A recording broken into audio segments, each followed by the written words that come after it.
દર્શક મિત્રો, કાલે જે મેં તમને કાકાની વાત કરી હતી, આજે હું સર્વોત્તમ હોટલે જમવા આવ્યો હતો.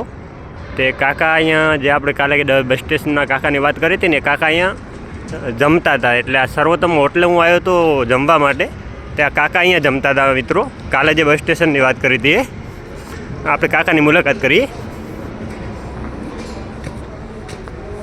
કેમ છો કાકા? મજામાં?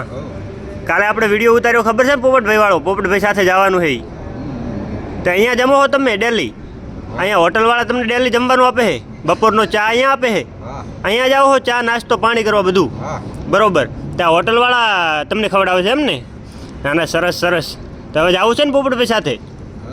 સરસ સરસ સરસ સરસ. ચલો ભાઈ, આપણે હોટલવાળા ભાઈને પૂછીએ કેટલા દિવસથી કાકાને જમાડે છે, કેટલા દિવસથી સેવા કરે છે. તો આવી આપણે મુલાકાત લઈએ શેઠની. શેઠા, કાકા તમારે ત્યાં કેટલા દિવસથી જમે? 1.5-2 વર્ષથી આવે કાકા. 1.5-2 વર્ષથી આવે. બપોરે પણ આવતા હશે ને? તો બપોરે આવે, હોજે આવે, ચા પાણીનો ટાઈમ હોય, ચા પાણી કરાવી દઈએ, જમવાનો બરોબર. ટાઈમ. અત્યારે તમે જમાડો? હા, અમારા તરફથી છેલ્લા લગભગ 1.5 વર્ષથી આવે. 1.5 વર્ષથી છે. 1.5 વર્ષથી હું અહીંયા છું, ત્યાંથી આવે. બરોબર. દર્શક મિત્રો, બહુ સારું કહેવાય. આ શેઠ આટલી સેવા કરે છે. એક રોડ માથે ફરતા ભાઈની પણ આટલી સેવા કરવી એ બહુ અઘરી વાત છે.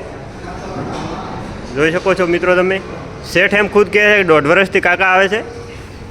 જોઈ શકો છો મિત્રો, આ બહુ મોટી વાત છે. બહુ મહાન દિલના માણસ જ આ કરી શકે, બાકી કોઈની તાકાત નથી મિત્રો. જમાડવું એ મોટું પુણ્ય કહેવાય મિત્રો.